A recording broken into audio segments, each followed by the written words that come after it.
I know at that time there were a lot of fish stores being opened in Milwaukee, so I feel they probably felt there was an opportunity there, and they're in love with the hobby. This hobby is definitely loved around the world, and stores like this keep people motivated and wanting to do more and more, or to even start. Service aquarium stores, so we sell fish, we sell live plants, marine fish as well, corals, pond fish. So yeah, we cover everything, dry goods, tanks. We have a maintenance department that delivers tanks and designs tanks for their clients.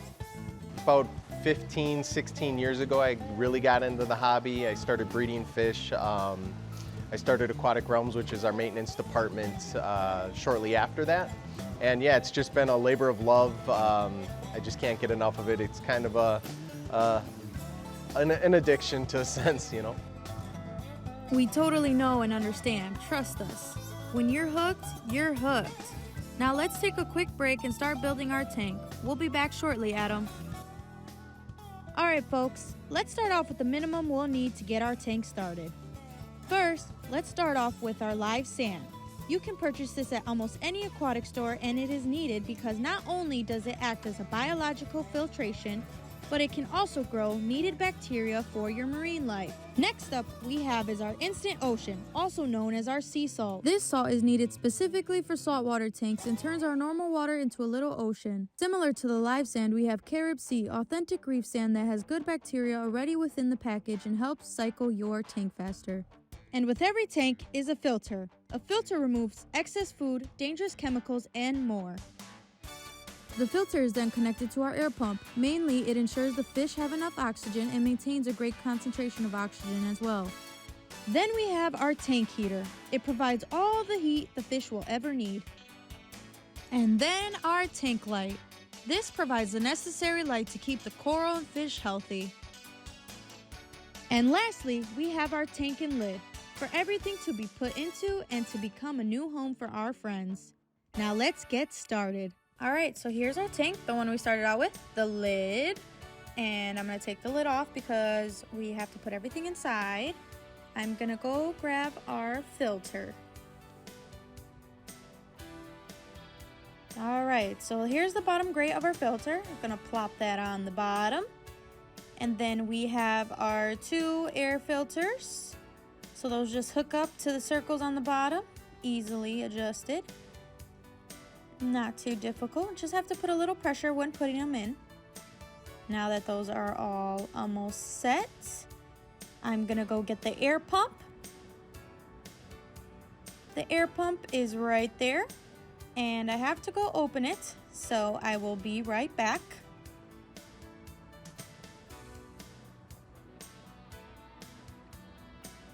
All right, now that I got it all set, I got the tube out. I'm ready to attach it to the air filter.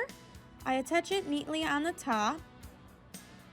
And as you can see, the air filter is connected to a white wire. That is the charger. Otherwise, it is battery operated and rechargeable.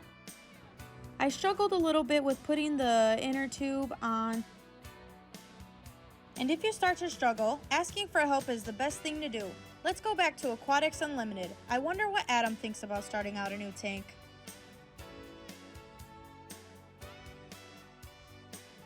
It's pretty basic. It shouldn't be something scary for someone who wants to get into it.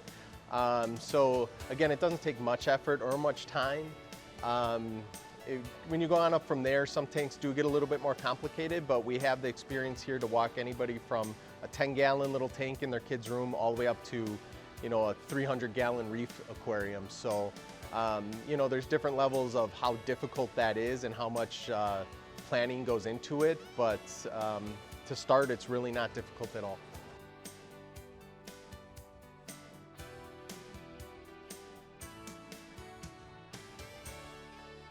In our saltwater department, we quarantine our fish, make sure they're nice and healthy before we sell them. We're one of the few stores that will actually put fish on hold if they're sick. So we medicate fish when they get sick prior to selling them. We're full service. We do ponds in the summer, marine, freshwater. We also have our maintenance division as well that adds that extra little touch. A lot of people come in here looking for, you know, assistance, our knowledge here to help them build that aquarium so they don't have to make a lot of mistakes that sometimes people do when they first get into the hobby. So again, we feel our strength is kind of walking people through that process. They're looking for that assistance, that special touch.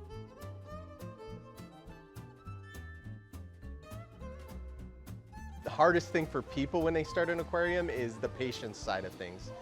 Letting nature do its thing, let the tank mature, being patient with adding fish, going through the right steps so you can avoid some of the pitfalls that people fall into. Finding a good store that they can kind of connect to, a person that they can trust with the advice, getting them going in the right direction. You know, and that's the main thing, being patient, following a plan, making a plan first of all, and then following through with it, not skipping steps. It can save you a lot of undue stress along the way. I mean, the variety, the challenge, setting up a new aquarium, you know, trying something different, trying a different type of aquarium, trying to put it all together so you have this vision you start with, and then to be able to execute it is very rewarding. Anytime you get into the aquarium hobby, it's usually a passion, something that sparks your interest. So what we do here, all of us love what we do, and it shines through in the work we do. So you know, we care for the animals, and you know, once you get bit by the aquarium bug, it's just kind of something that sticks with you your entire life. It is definitely something that sticks with you. Thank you so much, Adam and Aquatics Unlimited. Now let's get back to our tank. All right, so here's our live sand. We're gonna put it in cup by cup. Slowly but surely, you wanna make sure that it's all equal. Since we do have a great filter, we don't want all of it to go through the bottom. So here I am, taking it step by step.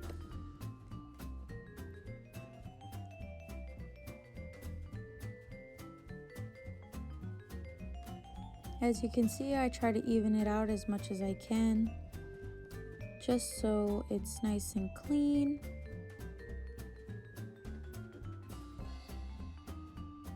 The hardest part is getting by the filters. That can get a little bit tricky, but all you have to do is just shove it back there like you see me doing now.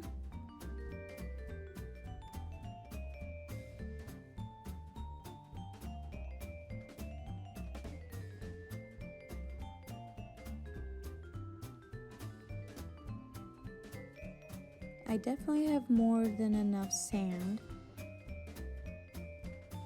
I just want to make sure everything is all equal and neat.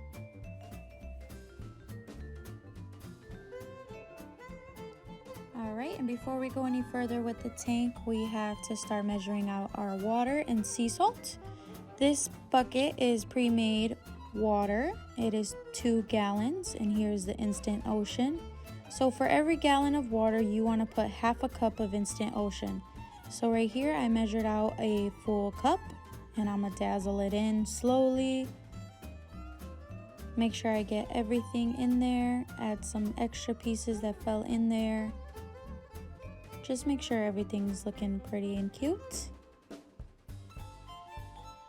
Then you want to grab a spoon or something to stir your water with. That's what I went to go grab.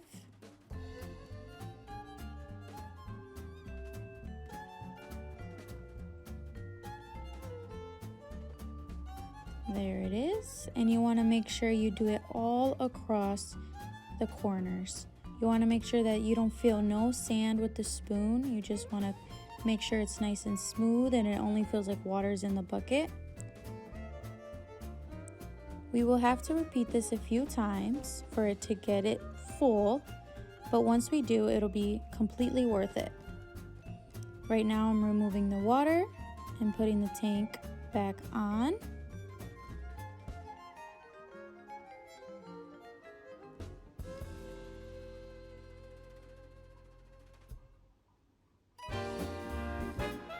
Alright, and now that we got the tank back situated, alright, and now we're going to add the Carib Sea with the live sand.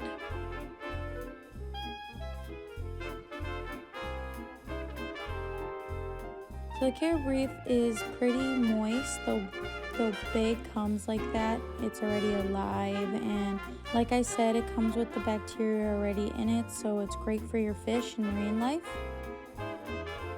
I wanted to add this on top of the live sand just to mix it around, give it some variety. Take your spoon or whatever you want to stir it with, and you want to make sure you mix it, pat it down, make sure it all looks good.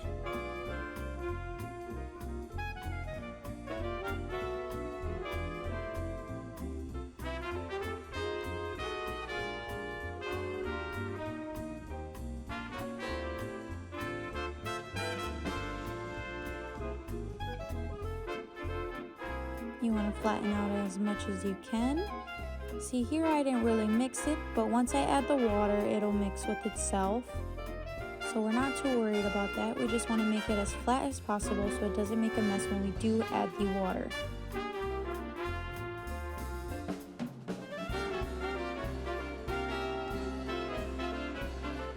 Here we go. We're going to mix it a little bit. Not too much though, because we do got to be cautious of the filter on the bottom.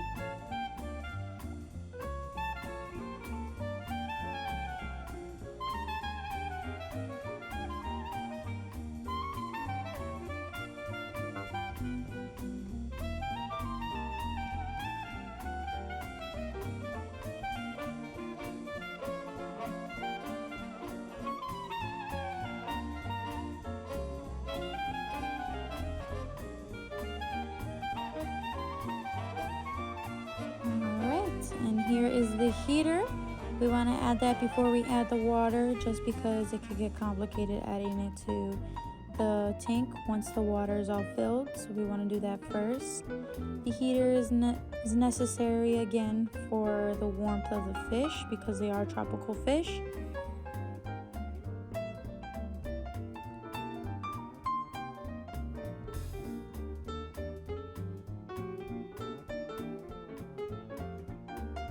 Right here, I'm just making sure it's turned on to the right temperature, not too hot or too cold. All right, we're gonna let that sand and that carob sea settle, and we're gonna go visit Alex, an aquatic expert that works at Marine Land Pets.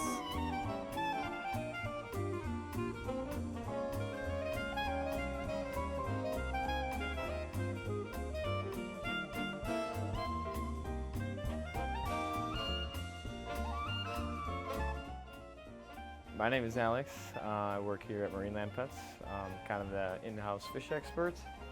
So this is Archie. He's kind of our little mascot here at the store. He's an umbu puffer from the Congo River in Africa. He's been with us about 3 years now, and he is coming up on his 15th birthday. He eats a lot of different shellfish, like crayfish, prawns, shrimp, and crab legs, things like that. But yeah, and then we have a couple other big guys here. Some of our Florida gars. We got some 4 large Oscars in here, and then we have a South American marble achara cat. All of our predators here, they're all pretty active. They all get along just fine.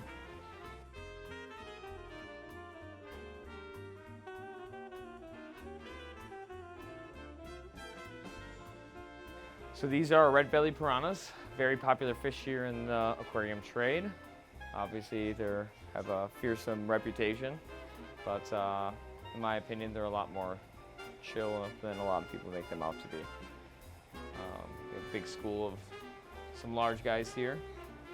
A lot of people like to come in and feed them. Pretty entertaining in that manner.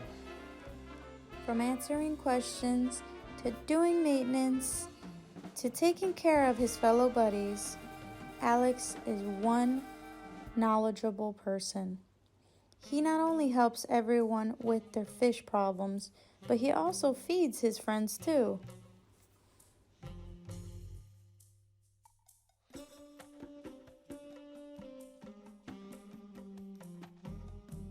So I really got into aquarium keeping as a kid. My parents got me my first tank, I think, when I was in like 7th grade, and I really got into it. I started doing lots and lots of research, and then it's pretty much all downhill from there. Kind of lost interest in high school, and then I really got back into it after I had my first son, and really dove in the deep end and started really getting involved in like the Milwaukee Aquarium Society and other local clubs, and really tried to get as involved as I could as far as, you know, education and like looking at conservation and sustainability within the aquarium trade.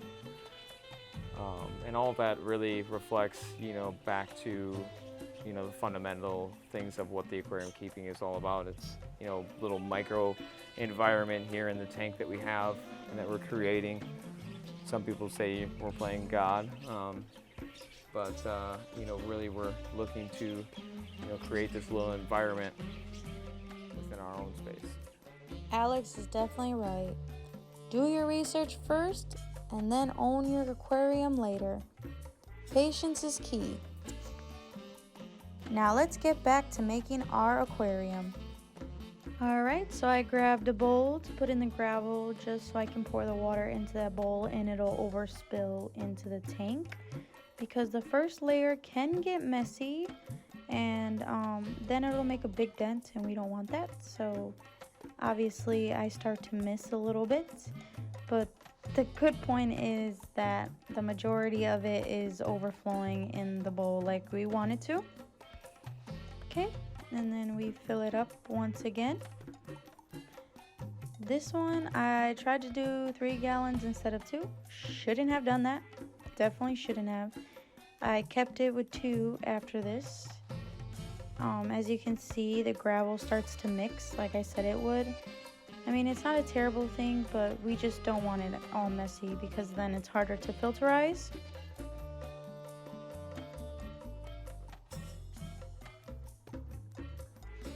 Alright, so now let's pat down this gravel to get it all perfect clean again before we put another 2 gallons in.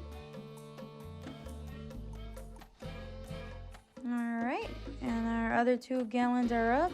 Put that baby in and try to spread it out as much as I can, but it did seem to do the trick.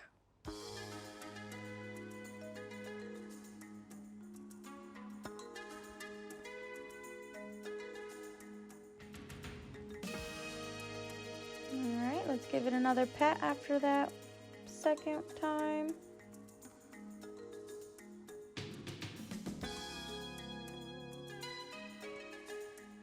I like to use my hands sometimes just because I feel like I can feel the gravel better. And then this is what the Carib Sea came with. It's like a marine water safety thing. And then pour 1 more gallon in, not 2, but 1. From there, check the air pumps, make sure everything's okay.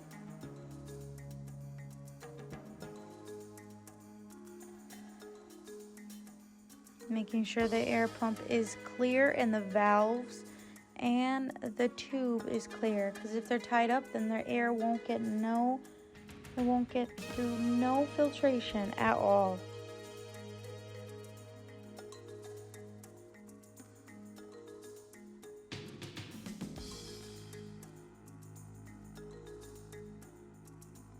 Plugging in the heater. And now putting on the tank.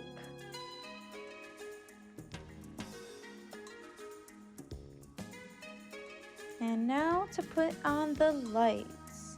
The lights was fairly easy. All I had was 2 sides to connect into the actual light.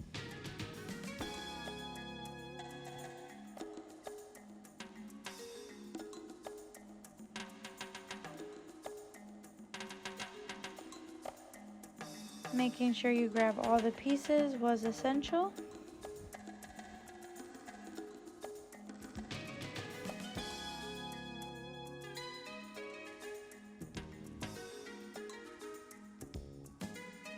Alright, now that we got the light halfway on, we want to make sure it's adjusted to the size of the tank.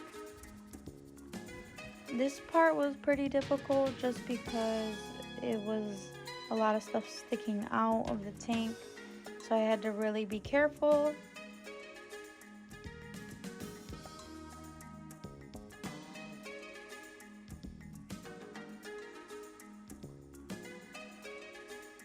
I decided to flip it over just because all the wires were on that side, so I wanted that to be on that side as well. And time to plug it in. Let's see how they look. Alright, it's pretty murky right now, which is normal. The salt and everything still got to filterize. After that, it's gonna look pretty. Alright, and that was making our aquarium. You need to let it settle and wait about 3 weeks. I added some live rock just because it helps the bacteria and things grow. I do recommend that you either slowly put one fish in for this size tank or one coral in first. They don't recommend that you put both in at the same time just because it's a hazard for the coral. But either way, once the tank is filterized, that water is going to be crystal clear and you're going to be ready to have a fish. Wasn't that just amazing to see? Whether you like building aquariums or you like to just sit and visit them, either way you're bound to get sucked in. Thank you for tuning in to today's show. This has been Aquatic Freedom.